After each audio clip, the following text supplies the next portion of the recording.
These two friends were driving when they witnessed an accident happen right in front of them. They decide to go and assess the situation but are surprised when they do not find anyone on the crush site. One of them takes out his phone and starts calling for help when they hear someone behind them. When they turn around, they are astonished to see an alien-like creature appear from the shadow. Clive and Graham are two nerd friends from the UK currently on a trip in the United States. Starting from California, they intend to visit most of the alien-related sites all the way to New Mexico. Everything is going fine when they start off their journey in a rented RV. They make several stops taking pictures and having a good time along the way. When they get to one of their stops and order something to eat, two rough-looking men get into the cafeteria making a joke. Graham finds the joke interesting and starts laughing along with something that the guys see as an insult. They rush out of the cafeteria to avoid trouble with the guys. However, in the parking lot, they accidentally ram into the guy's truck with their RV. Not intending to stick around and find out, they immediately flee the scene. They proceed on their journey and even appear to have forgotten about the scary guys from the cafeteria. When they are taking photos of an alien-related mailbox called the Black Mailbox, they see a car approaching fast. They think it is the guys from the cafeteria and they rush back to the RV and start driving off. The car starts catching up to them and for a second, they even think of ramming them off the road. However, when the car overtakes them, they are relieved to see it is a different car. While they are celebrating in relief, the car crushes right in front of them. They get off their RV and go to assess the situation. When they get there, they do not see anyone in or around the crush site. Clive gets his phone and calls for help. However, before there is any response, they hear someone behind them. When they turn around, an alien-like creature appears. They are astonished and Clive even pees his pants and passes out. However, the alien-like creature calmly introduces himself as Paul. He then asks Graham who they are and Graham introduces himself and Clive. Paul tells Graham that he is in danger and that he might die on that road if he doesn't help him. Graham is confused but after Paul tells him something about taking chances and rolling the dice, he agrees to it. They pick up Clive and get in the RV and leave. In the RV, Paul tells Graham that they have to put as much distance between him and someone who he refers to as the big guy. After they leave, someone who appears to be some sort of government agent arrives at the crush site. He starts examining the site and he comes across some liquid, courtesy of Clive. He then makes a phone call to someone who appears to be his boss. In the RV, Clive regains consciousness and is surprised to see Graham having a normal conversation with Paul. He thinks Paul is controlling Graham somehow. He immediately jumps on Paul and starts choking him. He has to stop however after they spot a roadblock ahead. They are scared and confused especially after Paul vanishes into thin air. The cops at the roadblock search their RV and find nothing interesting, aside from Clive's pissy jeans. They allow them to proceed. Still confused on where Paul went, Clive suggests that they probably got into contact with some neurotoxic hallucinogen from one of the alien-related sites. However, Paul emerges right in front of them making them almost crash. He explains that he can turn invisible if he holds his breath. Some sort of survival mechanism. Graham and Paul appear to be getting along quite well but Clive is not buying it. He is actually pissed that Graham does not take the fact that there is an alien in their kitchen making beagles and coffee seriously. His major concern is they might get up one day and find Paul inserting probes up their business. When the government agent called Zoel runs into the two rookie cops at the roadblock. He questions them if there has been any traffic lately. They tell him they have only seen an RV with two nerds from the UK. Zoel is at first not interested in them. However, when one mentions that the only thing they found were some pissy jeans, Zoel immediately figures they're the ones helping Paul out. He tells them to find the RV at any cost but does not give them any further information. In the RV, Paul and Graham still try to convince Clive that he should not be worried about Paul. They even try the roll the dice motivation but it does not work on him. Suddenly they run into a bird, hitting it. When they go to check it out, Paul casually takes it into his arms and somehow brings it back to life. Then proceeds to swallow it whole joking about it saying he was not going to eat a dead bird. The group has a lot of fun along the way engaging in various activities thanks to Paul's motivation. At one point, Graham inquires if Paul has ever brought back a man back to life. Paul tells him a recent dead bird is one thing but a dead person can actually kill him. They are however unaware there were agents who were trailing them, thinking they were MI6 or some other foreign government agency. Later that night they take their RV to an RV park for the night.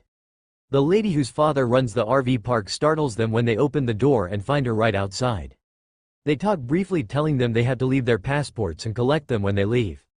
Graham however cannot hide his attraction towards the girl called Ruth Bugs. When they talk that night, Clive appears to be more relaxed about the situation they were in. They ask Paul what he was doing on Earth, and are fascinated at how many things he has influenced, ranging from pop culture to medicine. The government had, however, decided he has outlived his usefulness, and the only thing they now wanted for him was to get his stem cells. Basically, they wanted to hack into his brain and learn more about his ability to heal people and turn invisible. The next day, Ruth wakes them up from what appeared to be a rough night to collect their payment. Paul quickly rushes into the bathroom to hide, and Graham and Clive go to answer the door. Graham then goes ahead and invites her in against Clive's wishes. He starts flirting with her when he notices her shirt with a picture of Jesus shooting Charles Darwin. He asks her about it, and a religious argument ensues. She says something that Paul doesn't agree with, and Paul responds. He has zero discretion about his stand on religion, and this angers Ruth. She bangs the door to the washroom while making a point about being created in God's image, and Paul, out of frustration, exposes himself. Ruth is astonished and passes out. Luckily, the gentlemen catch her before she hits the ground. They are not sure what to do with her. Paul has a brilliant idea that they just wrap her in a blanket and throw her off the side of the road, but Graham obviously disagrees. He tells them they can't just leave her because she will tell people about Paul. They decide to go with her and get them on their side. Their passports were, however, in Ruth's house, and they could not leave without them. Paul decides to turn invisible and go get them. He sneaks in, and after going through some stuff, finds them. He, however, laughs when he sees Clive's photo turning visible and is spotted by Ruth's dad. He immediately gets his gun and starts chasing after them. Paul narrowly makes it back to the RV. When Ruth wakes up, she is still terrified. She even goes ahead and starts calling Paul a demon. They try calming an out-of-control woman, a relatively simple task, but instead make the situation worse. Paul decides he has had enough. He uses telepathy to pass his knowledge to her, making her pass out again. Graham, fascinated by this, also requests Paul to do it to him.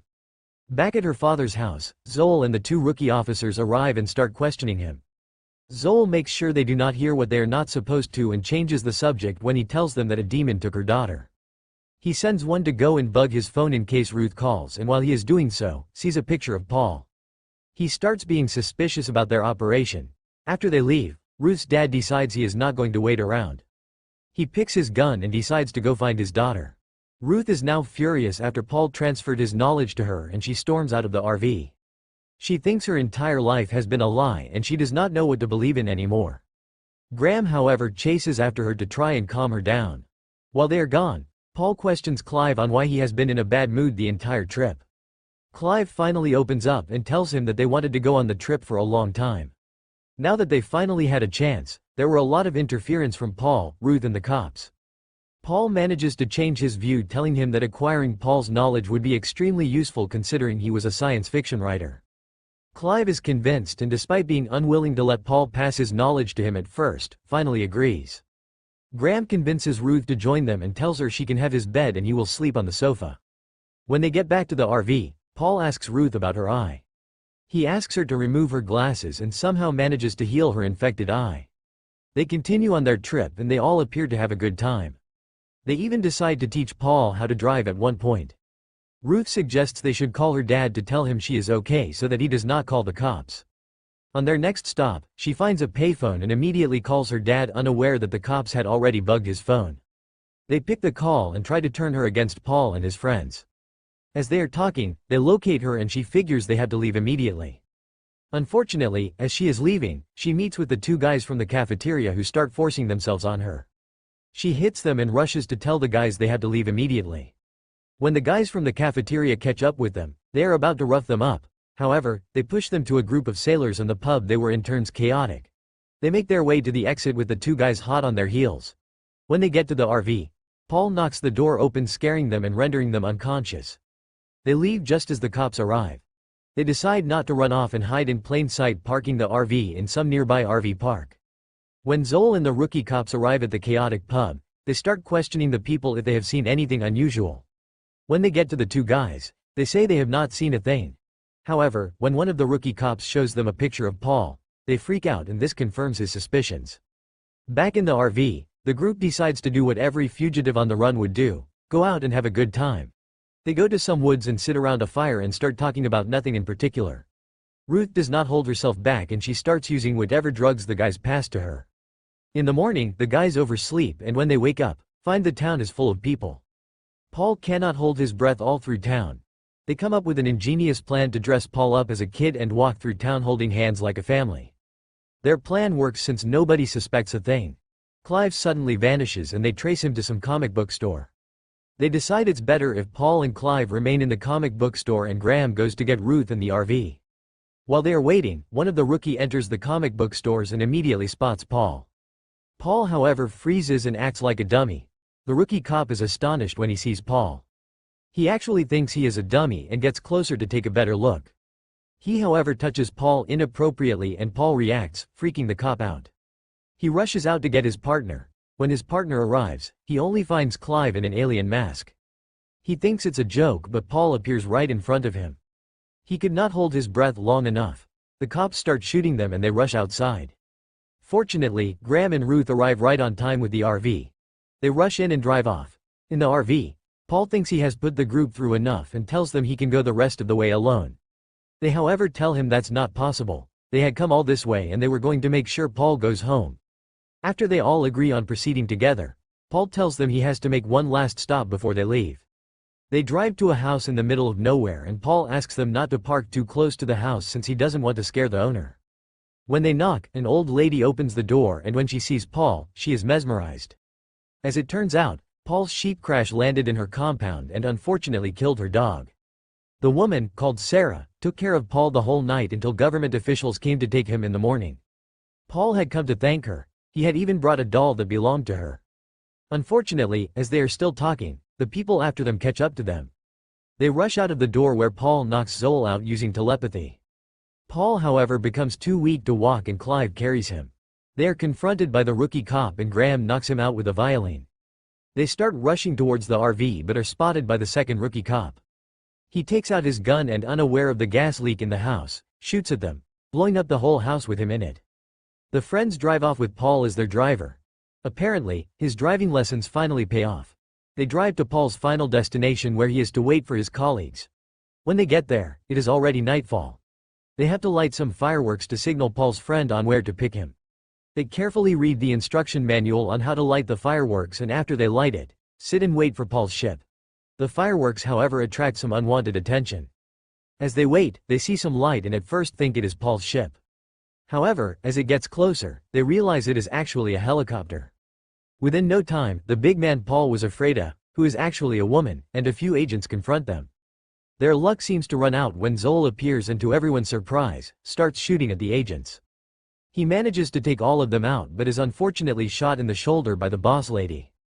Zoel tells the boss lady that Paul is his friend and that he even introduced him to his wife. The group starts attacking her but she puts up quite a fight. Things get ugly as she knocks them all to the ground. Sarah, however, knocks her out before she can get to Paul. The storm appears to have passed but then Ruth's dad appears out of nowhere holding a Bible and a shotgun, ready to fight them both spiritually and physically. He immediately shoots at Paul but Graham jumps in front of him. He is hit in the chest. Ruth's dad is confused when he sees his shot got Graham instead of Paul. He drops his gun in shock. Paul decides to risk his life by trying to help. He starts healing Graham and the damage can be seen shifting from Graham to him. He falls to the ground unconscious. Graham recovers and fortunately, Paul also gets up with no major injury. Their victory is short-lived since they see the boss lady pointing a gun at Paul. Before she can cause any damage, she is crushed by Paul's ship which finally arrives. Paul finally gets to go home taking Sarah with her as a souvenir. But not before taking a quick selfie with the friends. If you enjoyed the video, please remember to like, comment and subscribe. Thanks.